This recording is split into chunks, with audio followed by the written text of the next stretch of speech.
সাধক শ্রী নরোত্তম দাস ঠাকুর মহাশয় জগতের মানুষকে, বিশেষত বাঙালি জাতিকে সাধন জগতে আকর্ষণ করলেন অসাধারণ কয়েকটি স্তবকে। আপনারা যারা প্রেমভক্তি চন্দ্রিকার সঙ্গে পরিচিত, যারা নিত্য পাঠ করেন, হয়তো পড়তে গেলে সব জায়গায় বুঝে উঠতে পারেন না, মনে মনে ভাবেন জায়গাটা যেন দুর্বোধ্য। আসলে দুর্বোধ্য কিচ্ছু নয়। ঠাকুর মহাশয় সাধারণ বাঙালির জন্য এই পুস্তিকাটি একদিন রচনা করেছিলেন।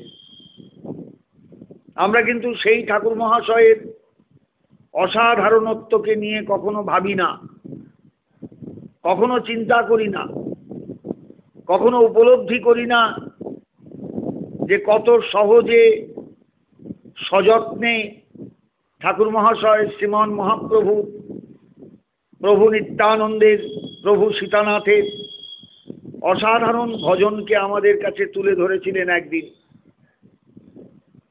আমরা বহু জায়গায় ছোটাছুটি করি, দৌড়দৌড়ি করি, কিন্তু আমাদের ঘরের মধ্যে সাধক কণ্ঠমালা, সাধক কণ্ঠহার থাকা সত্ত্বেও আমরা ঠাকুর মহাশয়ের প্রতি শ্রদ্ধাশীল হয়ে উঠতে পারিনি এতদিন। শতাব্দীর পর শতাব্দী চলে গেল, অথচ ঠাকুর মহাশয়কে নিয়ে কোনো আলোচনা, তেমন কোনো পাঠক সমাজে আলোড়ন, শ্রোতার সমাজে আলোড়ন শোনা যায় না, শোনা যায়নি। আমি অন্তত আমার পাঠকতা জীবনে কারুর মুখে বলতে শুনিনি যে শুধু ঠাকুর মহাশয়ের পদগুলো একটু দেখো, প্রেম ভক্তি চন্দ্রিকাটা একটু পড়ো, অনেক কিছু বুঝতে পারবে। কেউ বলেননি। এটা যেন গুরুত্বহীন একটা পরিশ্রম, গুরুত্বহীন রচনা। কিন্তু এর যে কি গুরুত্ব সেটা বোঝা যাবে বা বোঝা যায় যদি গভীর একটা অনুধ্যান নিয়ে এই পুস্তিকা পড়া যায়, পদগুলোকে আলোচনা করা যায়। ঠাকুর মহাশয় প্রেম ভক্তি চন্দ্রিকা রচনা করেও কিন্তু নিশ্চিন্ত হননি। তিনি বুঝতে পেরেছিলেন বাঙালির অন্তরকে ছুঁতে গেলে, ভাবপ্রবণ বাঙালির অন্তরকে ছুঁতে গেলে কিছু পদ রচনা করতে হবে। যুগটা ছিল পদ সাহিত্যের যুগ। চারদিকে কত পদকর্তার আবির্ভাব হয়েছে, সেদিন তার ইয়ত্তা নেই। বিদ্যাপতি, চণ্ডীদাস এরা তো প্রাচীন, এরা তো মহাপ্রভুরও পূর্ববর্তী। কিন্তু মহাপ্রভুর সমসাময়িক যুগে বা তার পরবর্তী যুগে অজস্র যে সমস্ত পদকর্তাকে আমরা পাই, পদ রচয়িতাকে আমরা পাই, যারা পদ রচনা করে বাঙালিকে পুষ্ট করেছিলেন, বাঙালির হৃদয় বিনায় ঝংকার তুলেছিলেন, অন্তরে আস্বাদন দিয়েছিলেন ব্রজরসের, সেই পদকর্তাগণের পদের সঙ্গে ঠাকুর মহাশয় নিশ্চয়ই পরিচিত ছিলেন। পরিচিত ছিলেন বলেই তিনি নিজেও কিছু ত্রিপদী ছন্দে পদ রচনা করেছেন, সামান্য কিছু পয়ার ছন্দেও লিখেছেন। বিষয়টা বুঝবেন, উদ্দেশ্য আর কিছু নয়, বাঙালির হৃদয় বিনায় ঝংকার তোলা, তার হৃদয়কে ঝঙ্কৃত করে তোলা, যাতে বাঙালি অন্তরে, অন্তর্জগতে উপলব্ধি করতে পারে এই ভজনের গুরুত্বকে। আমি গতকাল আলোচনায় বলেছি যে এই অন্তশ্চিন্তিত দেহের সাধনটা কিন্তু সাধারণ সাধন নয়, এটা শাস্ত্রীয় সিদ্ধান্তপূর্ণ। এই জন্য ঠাকুর মহাশয় বলেছেন লোকবেদ সারো এই বাণী। এটা লৌকিক জগতেও সারাৎসার, শাস্ত্রানুসারেও সারাৎসার ভজন। কিন্তু দুঃখের বিষয় হলো এই যে কেউই কিন্তু এই সারাৎসার ভজনের সারাৎসার ব্যাপারটা তুলে ধরেন না। আমি গতকাল আপনাদের কাছে শ্রীমদ্ ভাগবতের দেশকৃত পোকা, সেই পোকাটার কথা শুনিয়েছিলাম। অবধূত যদুর কাছে বহুকাল আগে বলেছিলেন, মহারাজ আমার 24 জনা গুরু, এরাই আমার শিক্ষক, এরাই আমার শিক্ষাদাতা। আর তার মধ্যে শেষ গুরু হলেন পেশকৃত পোকা। মানুষ মৃত্যুর আগে যে ভাবনা নিয়ে জগৎ থেকে যায়, পরবর্তী জীবনে সেই ভাবনাকেই সে লাভ করে। যেমন ভাব তেমনি লাভ, গীতাতেও তার সমর্থন মেলে। পরিষ্কার ভাষায় অর্জুনকে গোবিন্দ বলেছেন, আমি গতকাল উল্লেখ করেছি, যারা শুনেছেন তারা নিশ্চয়ই উপলব্ধি করতে পারবেন। অন্তকালে চ মামেব শরণমুক্তা কলেবরং যৎ প্রয়াতি সমদ্ভাবং জাতি নাস্তত্র সংশয়। অর্জুন, মৃত্যুর সময় যিনি যে ভাব চিন্তা করতে করতে জগৎ থেকে যাবেন, পরবর্তী জীবনে সেই ভাবকেই নিয়ে তাকে আসতে হবে। অর্জুন যদি প্রশ্ন করেন যে গোবিন্দ, সবাই যে তোমার ভাব নিয়ে জগৎ থেকে যাবে তার তো কোনো গ্যারান্টি কিছু নেই, নিশ্চয়তা কিছু নেই। কেউ তো তার সংসারকে ভাবতে ভাবতেও জগৎ থেকে যেতে পারে। ছেলেটা মানুষ হয়নি, মেয়েটার বিয়ে হয়নি, পয়সা করি সংসারে কিছু নেই, আমি চলে যাচ্ছি, এরা খাবে কি, এরা পড়বে কি। অধিকাংশ মানুষই তো এই চিন্তা নিয়ে জগৎ থেকে যায়। কাছাকাছি তোমার ভাব ভাবতে ভাবতে তোমার ভাবনায় ডুব দিয়ে সে সংসার থেকে যাবে, এমন কথা এমন কথার নিশ্চয়তা কোথায়? তার উত্তরে গোবিন্দ একেবারে জানিয়ে দিলেন যে জং জং বাপি শরণ ভাবং তজন্তম তে কলেবরম তং তমে বৈতি কোনতে সদা তৎ ভাবভাবিত। অর্জুন, যে ভাব চিন্তা করুক সে সেই ভাবনা নিয়েই তাকে পরবর্তী জীবনে আসতে হবে। তাই তোমাকে বলি, তস্মাৎ সর্বেষু কালেষু মাম অনুসর। তুমি সব সময় আমার স্মরণ করো, স্মরণের পর স্মরণ, স্মরণের পর স্মরণ, স্মরণের পর স্মরণ। আবার সেই নববিধা ভক্তির প্রসঙ্গ এসে গেল, শ্রবণং কীর্তনং বিষ্ণুর শরণং। বিষয়টা বুঝুন, ভাগবতের সঙ্গে গীতার কোথায় মিল, কোথায় অসাধারণ সাদৃশ্য, এগুলো বুঝতে হয় প্রত্যেককে। এই শরণমূলা ভজনই হলো আসল ভজন। আপনি জীবনে চলার পথে কেমন অবস্থায় থাকেন, ভালোয় থাকুন, মন্দয় থাকুন, মাঝামাঝি থাকুন, আপনার স্মরণের কাঁটাটা যেন সব সময় কম্পাসের কাঁটার মতন উত্তর দিকে থাকে, যেন এদিক ওদিক না নড়াচড়া করে। সব সময় যেন গোবিন্দ স্মরণে, শ্রীধাম বৃন্দাবন স্মরণে, রাধা মদন গোপালের স্মরণে যেন সব সময় থাকে। এছাড়া কিন্তু মানুষের রেহাই নেই। আমরা যে মনে করি অনেক পুণ্য কাজ করেছি, আমি কেন খারাপ জগতে যাব, খারাপ জায়গায় যাব। কেউ কিচ্ছু বলতে পারে না বা পারবে না যে আমার কর্মফল আমাকে কোথায় নিয়ে ফেলে দেবে। কর্মের গতি বড় বিচিত্র, কর্মের গতি বড় গহন।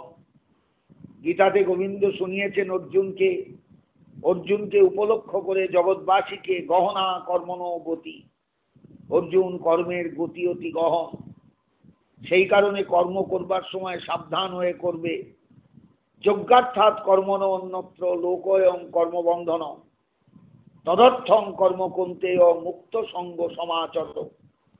সমস্ত কাজকে তুমি যজ্ঞ বিষয়ক করে তোলো, ঈশ্বর স্মরণ বিষয়ক করে তোলো, ঈশ্বর ভজন বিষয়ক করে তোলো, ঈশ্বর সাধন বিষয়ক করে তোলো, তবেই তুমি রেহাই পাবে। নাহলে যে কর্ম করবে সেই কর্মই তোমায় বন্ধন এনে দেবে, বন্ধনের কারণ হবে। আমাদের রেহাই নেই কিন্তু কোনো রাস্তাতেই। আমরা এগুলো বুঝি না, আমরা এগুলো উপলব্ধি করি না। তাই বৈষ্ণব জগতের এই ভজন কিন্তু সর্বাগ্রে অনুভবের বিষয়বস্তু হওয়া উচিত সকলের, যাতে অন্তত আমরা ভজনও পাবো, কর্মবন্ধনের হাত থেকেও রেহাই পাবো, মুক্তি পাবো। আমি সংসারে চলতে চলতে, সংসারের অজস্র কর্ম করতে করতে আমি যদি আমার স্মরণের জগৎটাকে সবসময় প্রকাশ্যে রাখি, সবসময় যদি স্মরণের জগৎটা আমার সঙ্গে চলতে থাকে, আমার যদি মনটা সবসময় বৃন্দাবনে ঘোরাফেরা করে, আমার জীবনটা সার্থক হয়ে যাবে, সার্থক হয়ে যাবে, সম্পূর্ণতা লাভ করবে। কারণ একদিন না একদিন এই দেহটার পতন হবে। যদি স্মরণ করতে করতে কোনো অবস্থায় আমি সিদ্ধি লাভ করি, গুরু কৃপায়, মহৎ কৃপায়, যুগলের করুণায়, তাহলে কিন্তু আমার সিদ্ধ দেহ নিয়ে বৃন্দাবনেই স্থিতি লাভ হবে, নিত্য বৃন্দাবনে। কারণ এই ধাম নিত্য, এই ধাম সত্য, এই ধাম যথার্থ। আমরা এই ধামের সন্ধান জানতাম না, এই প্রেমধাম রসধামের সন্ধান জানতাম না। আমরা শুধু উপনিষদে রস বৈষ এইটুকু জেনেছি, লব্ধানন্দী ভবতী এইটুকু জেনেছি। তিনি রসস্বরূপ, তাকে লাভ করলে আনন্দ পাওয়া যায়। সেই আনন্দটা কেমন, সেই তৃপ্তিটা কেমন, সেই আস্বাদনটা কেমন, এটা গোস্বামীগণ আমাদের কাছে প্রকাশ করেছেন, শাস্ত্রও প্রকাশ করেছেন। শুধুমাত্র আমাদের একটু অপেক্ষা হলো এই পথটাকে বোঝা, এই পথটাকে চেনা, এই পথটায় ধীরে ধীরে অগ্রসর হওয়ার জন্য প্রয়াসী হওয়া। আমরা কিন্তু সেই জায়গাটা চেষ্টা করি না। বৃন্দাবনের ভজন আজকে কয়েক শতাব্দী হয়ে গেল আমাদের সামনে এসেছে, আমরা কজনা উপলব্ধি করি, আমরা কজনা মনে ভাবি, আমরা কজনা এই ধামের স্মরণের জন্য ব্যাকুল হই। আমরা তো সংসারের জন্য ব্যাকুল হই। ছেলে কেমন থাকবে, ছেলের শিক্ষা কেমন হবে, শিক্ষাগত যোগ্যতা কেমন হবে, মেয়ের বিয়েটা কোথায় দেব, জামাই কেমন হবে, সংসারের অর্থ উপার্জনের আসল যন্ত্রটা চালু থাকবে কিনা, পয়সা করি ঠিক ঠিক জোগাড় হবে কিনা, স্বাচ্ছন্দ্য থাকবে কিনা সংসারের, এই নিয়েই তো আমরা ব্যস্ত। আমরা আমাদের ভজন জীবনকে নিয়ে তো ব্যস্ত নই। কিন্তু এই জগতে এই ভজন জীবনটাকে নিয়ে ব্যস্ত হওয়া দরকার। সখীর অনুগা হইয়া ব্রজে সিদ্ধ দেহ পাইয়া সেইভাবে জুড়াবে পরাণ। আমাদের পরাণ জুড়াতে হবে। জন্ম জন্মান্তর সংসারে এসেছি, কিন্তু প্রাণ জুড়োয়নি। এই সংসারের ঘানি টানতে টানতে আমরা সবাই ক্লান্ত, সবাই শ্রান্ত, সবাই ক্লিষ্ট, কিন্তু প্রাণ জুড়াবার চেষ্টা আমরা কখনো করিনি। যদি কোনো কারণে কারুর এই ঠাকুর মহাশয়ের বক্তব্যের সঙ্গে অন্তর বেজে ওঠে, বাজনা বেজে ওঠে ভেতরে, তাহলে আসুন আমরা ঠাকুর মহাশয়কে অন্তরের শ্রদ্ধা জানিয়ে তার নির্দেশিত পথে ভজনে প্রবৃত্ত হই। রাধা গোবিন্দের স্মরণের মধ্যে আমরা ডুবে যাই। সখীর অনুগা হইয়া ব্রজে সিদ্ধ দেহ পাইয়া সেইভাবে জুড়াবে পরাণ। মহাপ্রভু জগতের মানুষের কাছে শুধু রামানন্দের সঙ্গে মিলিত হয়ে এই ভজনের সন্ধান পেয়েছিলেন তাই নয়, দূর অতীতে তাঁর আবির্ভাবেরও আগে এই ভজন যে ভারতবর্ষে ছিল সেই রেকর্ডও তিনি খুঁজে এনেছেন দক্ষিণ ভারত থেকে। তিনি ব্রহ্মসংগীতার একটা অধ্যায় খুঁজে এনেছেন, পঞ্চম অধ্যায়, যে ব্রহ্মসংগীতা আমরা এখনো সম্পূর্ণ পাইনি, হারিয়ে গেছে গ্রন্থটা। তিনি খুঁজে এনেছেন দক্ষিণ ভারত থেকে বিল্বমঙ্গল নামক এক হারিয়ে যাওয়া সাধকের, এক সাধক যিনি বহুকাল আগে আবির্ভূত হয়েছিলেন ভারতের দাক্ষিণাত্য অঞ্চলে, অন্ধ করে দিয়েছিলেন নিজের দুটো চোখ। সেই অন্ধ বিল্বমঙ্গল, সুরদাস বিল্বমঙ্গল, সেই বিল্বমঙ্গলের আপন মনের মাধুরী মিশিয়ে যে বক্তব্য পরিবেশন, যে বক্তব্য পথ চলতি মানুষ এক সময় লিখে রেখেছিল, পরবর্তীকালে গ্রন্থ আকারে যা প্রকাশিত হয়েছিল, মন্দিরে মন্দিরে পাঠ হতো দাক্ষিণাত্যের, গৌরহরি সেই সংস্কৃত ভাষায় রচিত অসাধারণ কবি এবং সাধকের বিল্বমঙ্গলের করুণামৃত গ্রন্থকে দক্ষিণ থেকে উত্তরে, প্রথমে নীলাচলে, তারপরে শ্রীধাম বৃন্দাবনে, সেখান থেকে সারা ভারতবর্ষে ছড়িয়ে দিয়েছিলেন, যাতে মানুষ বুঝতে পারে যে দেহটা পুরুষেরই হোক আর নারীরই হোক, তাতে কিচ্ছু আসে যায় না। এই দেহটা কিচ্ছু নয়, আমি দেহের অভ্যন্তরে আছি খাঁচায় বদ্ধ। আমার স্বরূপটা তৈরি হওয়া দরকার, আমার দেহটা তৈরি হওয়া দরকার, যে দেহটা হবে আমার নিত্য দেহ। বিল্বমঙ্গলের পুরুষ দেহ আজকে আর নেই, হারিয়ে গেছে, কিন্তু বিল্বমঙ্গলের সাধন দেহ কিন্তু আমরা টের পাই। আজও যেন তিনি চোখের জল ফেলতে ফেলতে বৃন্দাবনের পথে যাচ্ছেন। পথ চলতি মানুষের জিজ্ঞাসার উত্তরে বলছেন, চাতুর্যৈক নিদান সীম চপলা পাঙ্গচ্ছটা মন্তরম লাবণ্যামৃত বীচি ললিত দৃশম লক্ষ্মী কটাক্ষাদৃতম কালিন্দী পুলিনাঙ্গন প্রণয়িনম কামাবতারাঙ্কুরম বালং নীলমমি বয়ং মধুরিম সারাজ্য মারাধনুম। আমরা এই কথাগুলোর প্রতিধ্বনি পাচ্ছি অনেক পরে রায় রামানন্দের কথায়, বৃন্দাবনে অপ্রাকৃত নবীন মদন কামবীজ কাম গায়ত্রী যার উপাসন পুরুষ যোষিত কিবা স্থাবর জঙ্গম সর্বচিত্ত আকর্ষক সাক্ষাৎ মন্মথ মদন শৃঙ্গার রসরাজময় মূর্তি ধরো অতএব আত্ম পর্যন্ত সর্বচিত্ত হর। অনেক পরে তার প্রতিধ্বনি পাচ্ছি, অথচ বিল্বমঙ্গল কত আগে বলে গিয়েছেন, চাতুর্যৈক নিদান সীম চপলা পাঙ্গচ্ছটা মন্তরম। রাধারানীর চপল অপাঙ্গের ছটায় মন্থর হয়ে গিয়েছেন গোবিন্দ, তার চঞ্চলতা দূরীভূত হয়ে গেছে।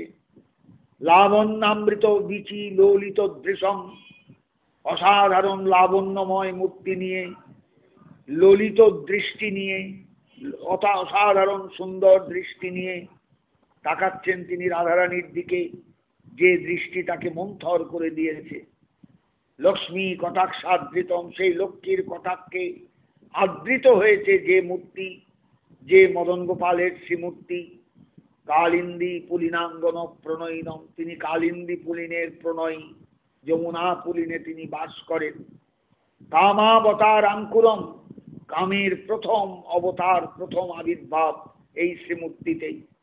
ওই বালকটি, ওই নীল বালকটিকে আমার বড় পছন্দ। বালং নীলমমি বয়ং মধুরিম সারাজ্য মারাধনুম।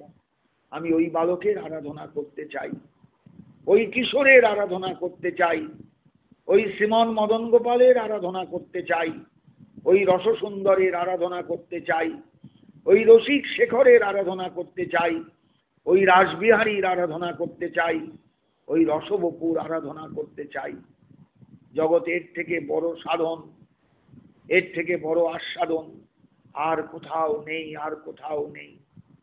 বিল্বমঙ্গলের কর্ণামৃত নিয়ে আসার কারণই হলো শ্রীমন মহাপ্রভু শুধু ঐতিহাসিক দলিল নিয়ে আসা নয়, সঙ্গে সঙ্গে জগৎবাসীর কাছে জানিয়ে দেওয়া যে গো, জগতে এমন একটা সাধন আছে, এমন একটা ভজন আছে, এমন একটা আস্বাদন আছে, এমন একটা রসের ভান্ডার আছে, এমন একটা রসের ভিয়েনের জায়গা আছে, যেখানে গেলে আর ফিরতে ইচ্ছা করবে না, অন্য কোথাও যেতে ইচ্ছা করবে না। দুঃখের বিষয় হলো আমরা এত বড় সম্পদ পেয়েও তাকে নাড়াচাড়া করতে পারি না। দুঃখের বিষয় হলো এত বড় জগতের সন্ধান পেয়েও আমরা সেই পরম দাতা গৌর সুন্দরকে, নিতাই চাঁদকে স্মরণে রাখতে পারি না। নিত্যানন্দ যেন এখন আমাদের কাছে বিস্তৃত প্রায়, উপেক্ষার রাহুগ্রাসে তিনি ডুবে আছেন। আমরা নিত্যানন্দকে কতটুকু স্মরণ করি? একবার জয় নিতাই ধ্বনি দিলাম এই মাত্র, কিন্তু নিতাই আমার কে? নিতাই আমায় কি দিতে এলেন? নিতাই আমাকে কি দিয়ে সমৃদ্ধ করে গেলেন? সেগুলো কিন্তু আমরা কখনো ভাবি না। তিনি না এলে দাক্ষিণাত্যের এই সাধনা চিরকালই আমাদের কাছে অধরা থেকে যেত, আমরা সেই জায়গায় পৌঁছতেই পারতাম না। এইখানেই নিত্যানন্দের বিরাট মহিমা। তিনি এসেছিলেন বলেই নবদ্বীপের এক যুবক মহাপ্রভু এই আখ্যা নিয়ে জগন্নাথের একেবারে পাশাপাশি, উড়িষ্যার মানুষ জগন্নাথকে মহাপ্রভু বলে, সেই মহাপ্রভু শব্দটা জগন্নাথ থেকে একেবারে গম্ভীরানাথের গায়ে এসে আছড়িয়ে পড়েছিল একদিন। আমরা সেই গম্ভীরানাথকেই মহাপ্রভু বলে ডাকি আজও। এটা নিত্যানন্দের জন্যই সম্ভব হয়েছিল। আমরা সেই নিতাইকে বুঝি না, সেই নিতাইকে উপলব্ধি করি না, সেই নিতাইয়ের সঙ্গে আমাদের তেমন পরিচয় ঘটেনি। আসুন সেই নিত্যানন্দকে একবার চিনবার চেষ্টা করি।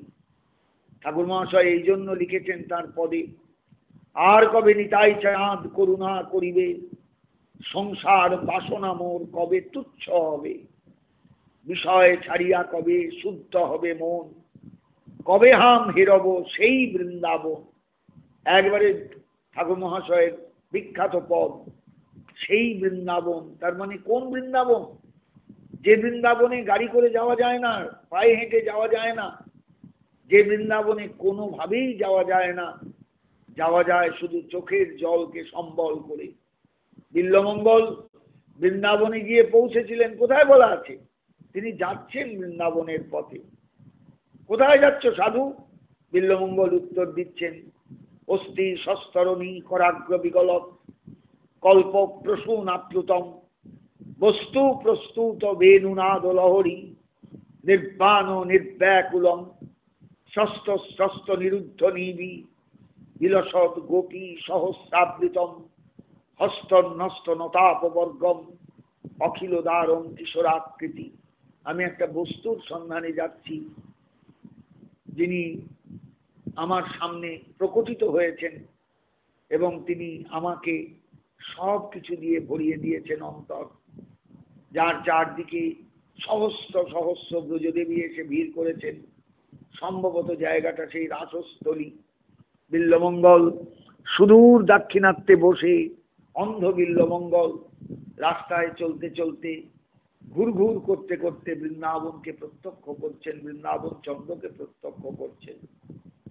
এইভাবেই কিন্তু আমাদের সাধন জগৎটাকে ভালোবাসতে হবে। ভালোবাসতে হবে অষ্টসখী পরিবৃত রাধা মদন গোপালকে, ভালোবাসতে হবে শ্রী গুরুরূপা মঞ্জরীকে, যার আনুগত্যে শ্রী রূপমঞ্জরী সাধন করছেন। সেই রূপমঞ্জরীর আনুগত্যে আমায় যেতে হবে, গুরুরূপা মঞ্জরীর আনুগত্যে আমায় যেতে হবে। আমাকে এগুলো ভালোবাসতে হবে। এই ভালোবাসাটাই ভজনের প্রথম পাঠ। সেই পাঠটা যদি আমাদের না নেওয়া হয়, তাহলে কেমন করে আমরা এগোবো বলুন তো? ঠাকুর মহাশয় তার স্তবকে এসে বলছেন, এসব অনুগা হইয়া ব্রজে সিদ্ধ দেহ পাইয়া সেইভাবে জুড়াবে পরাণী, প্রাণ জুড়াবে আমাদের। অনন্ত জীবন পথে চলতে চলতে হাহাকার করছে যে ভেতরের জীবাত্মা দেহের খাঁচার মধ্যে, সেই জীবাত্মা সুস্থ হবেন, সুস্থতা লাভ করবেন। রাধিকার সখী যত তাহা বা কহিব কত, মুখ্য সখী করিব গণন, ললিতা বিশাখা তথা চিত্রা চম্পক লতা, রঙ্গদেবী সুদেবী কথন, তুঙ্গবিদ্যা ইন্দু লেখা, এই অষ্ট সখী লেখা, সখী লেখা এবে কহি নর্ম সখীগণ, রাধিকার সহচরী প্রিয় প্রেষ্ঠ নাম ধরি, প্রেম সেবা করে অনুক্ষণ। এরাই হলেন মঞ্জরী, যারা সখীগণের আনুগত্যে রাধারানীর সেবায় রত। আমাকে চিনতে হবে এদের স্বরূপ, আমাকে চিনতে হবে এদের সেবা, জানতে হবে এদের সেবা, আমাকে করতে হবে এদের আনুগত্য নিয়ে সেবার কাজ। রাধিকার সহচরী প্রিয় প্রেষ্ঠ নাম ধরি, প্রেম সেবা করে অনুক্ষণ। তারপরের স্তবকে এসে বলছেন, এসব অনুগা হইয়া প্রেম সেবা নিব চাহিয়া, ইঙ্গিতে বুঝিব সব কাজ। এইটাই হলো আসল কথা, মূল চাবিকাঠি।